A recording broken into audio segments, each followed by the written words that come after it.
5 days and 21 hours into my new free-to-play main account. Let's have a look at some of the objectives that we've achieved up to since the last video. So you'll notice that my VIP is now 6.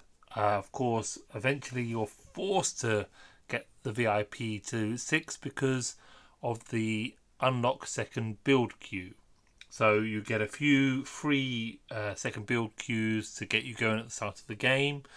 But I've held off getting to level VIP 6 or using gems to get to level VIP 6 because I wanted to do as many caves, medium and high, as I could to get as much VIP reward from the caves as I could before I used gems to get me to VIP 6. But of course, as soon as you have to pay 150 gems for the second build queue, it's worth being VIP 6 because then it's like earning 150 gems a day. So the second one objective is, if you look at my resources, you'll notice that my stone is starting to really get ahead of my other resources. The reason for this is I have one farm account. My current farm account is doing gold. This account is doing stone. And because I'm going hard on Sunset Canyon, I'm going to do a lot of Lohar. And Lohar will provide me with wood and food. You have to be very careful with Lohar that if you do a lot of Lohar, that you will end up with a stone imbalance. Because let's go and open some of the Lohar necklaces. So I've got 400 here. Boom. So 42 50,000s, 576 10,000s, 48 50,000 in food, and another 4 or nearly 5 million there. So you get a huge amount of wood and food from Lohar. You also get gems, which is why it's such a valuable event, especially for those that like the barb chaining. But no stone at all. So if you can easily sleepwalk into a massive stone deficit that will hold up your account. So just keep that in mind. Of course, another important objective to go along with the your need for stone is to have your gathering or your stone gathering 15% here. Also, you should of course be using the commanders that give the talent for an extra 30% stone collection. Really important to help you build up your stone resources. If you notice, though, I'm breaking that rule because I am going hard on Sunset Canyon.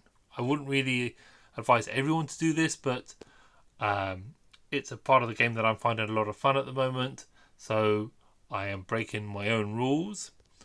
Now, this one here is another objective, although I'm not really taking advantage of it. It's, of course, by this stage you should have jewelry, so that you can gather those precious gems.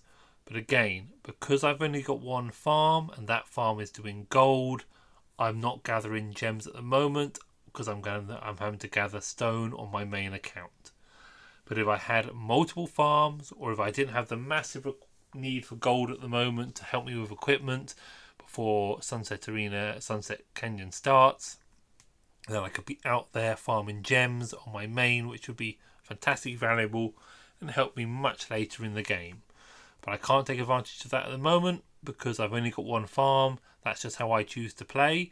If you're a little more hardcore, maybe you've got multiple farms. But so, handcart for stone, jewelry for those with multiple farms or those that are going for the spins on the wheel or interested in Richard or YSG, you're going to need a nice lot of gems.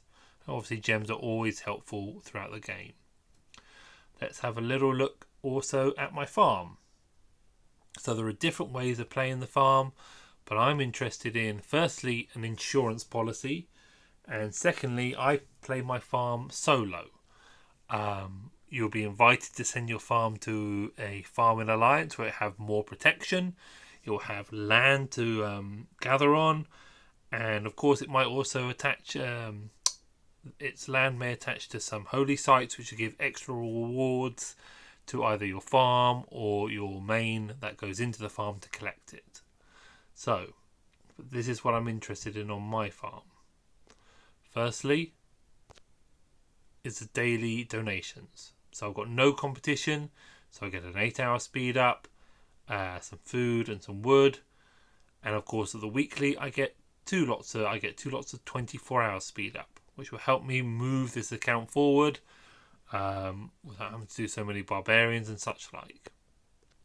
The second thing I'm interested in on this account is I have control of a shop. So if I wanted to, I've got 147,000 coins to spend, so I could buy a passport, which is an insurance policy. I don't have to go around begging for it. If I wanted any product that wasn't available in my alliance, I can just nip out, join my farm in its private alliance, and get any product I want. So it's up to you. You can join the farm alliance that your alliance provides, but I prefer to have the insurance policy of having my own alliance, that I will build up alliance coin that I can spend on what I want, so I don't have to go out there begging for passports, or I don't have to go out there begging for 3-hour speed ups. If I want them, I can just get them myself. If you notice, my farm is building up a gold reserve, and that's of course for the equipment for my Sunset Canyon. So let's go out there. Oh, that would get me in trouble. There we are, that's more like it. So that's how I play my farm account. Unfortunately, my farm account has been attacked by my own alliance, but I just messaged the person and let them know that this is my account. They didn't zero the city. In a strong, a strong leadership kingdom, you should have no fear of your farm being hit. Let's now go back to my main. So remember, some things on this main are not right now. Like I have my City Hall 17. The reason I did that is because I wanted the extra march to just get out there and get a bit of gold, as well as the stone that I should be getting. I've also, of course, got my alliance centered to 17, but of course that's just to match what my City Hall is. Never turn down that 1% discount.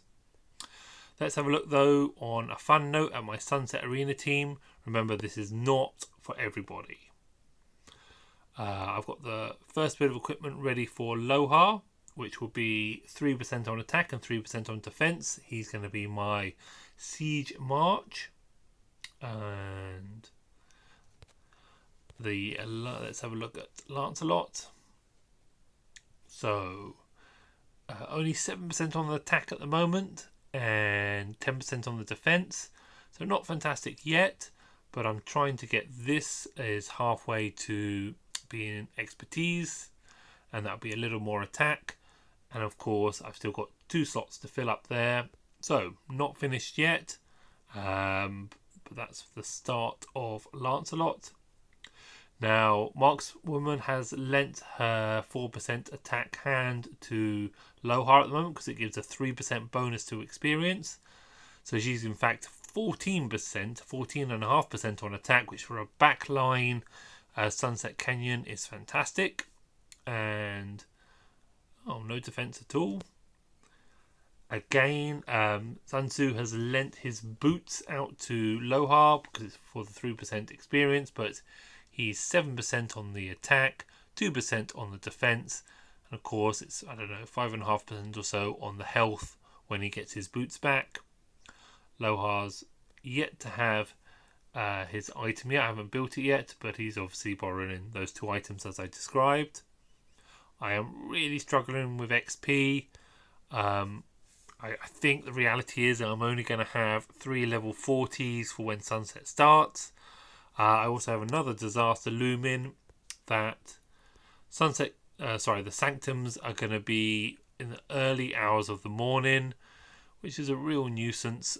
So I won't be able to try and sneak and get a few extras or help some other weaker alliances get their sanctums, especially alliances that perhaps have helped as well, who would let me in for an extra reward. But c'est la vie. It'll be open in the early hours of the morning, so I've had a lot of bad luck on this account, really. This is filling up very slowly. I suppose it could take 8 hours to get to 4,000, but I think that's unlikely. It's going to be in the early hours of the morning, which will upset my build, or will upset me because I won't be able to take advantage of the sanctums, and we'll also start triggering the future events out of sync until we get another kingdom-wide event that perhaps we can finish early and get the kingdom schedule back into UK time. What's Lohar doing there? Let's just grab a 7. So let's have a look what Lohar can do when he's got 50% bonus on his skills, 15% bonus on his talents, 5% bonus from his commander, and another 6% from his equipment. So let's kill this guy quick. It's the 11s we're on now. So that's 1900, which is pretty good. So really trying to boost Sun Tzu and Lohar, but it's going to take some time. I did 3 March a lot of those 400 Lohar necklaces that I opened, but I really need to concentrate on just Lohar and Sun Tzu and make it my best effort to get them to level 40. Even if I do get them to level 40, although I've had a bit of luck off silver keys, stars is going to be a real problem. Certainly got enough there to get one of them to level to get the 5 bonus talents, but certainly not 2 of them. But I do have a bit of time. I'm certainly got 24 hours or 30 hours before sunset starts, so let's keep working. I'll get that gold off my farm, and let's see what I can do with equipment. I'm going to have to, after I've done that next bit of blue equipment, I think I will then look to see if I can finish up some of the empty gaps with green equipment. So, thanks for watching. That's the update date today. Thanks for all the lovely comments, and let's see if this account can keep getting stronger.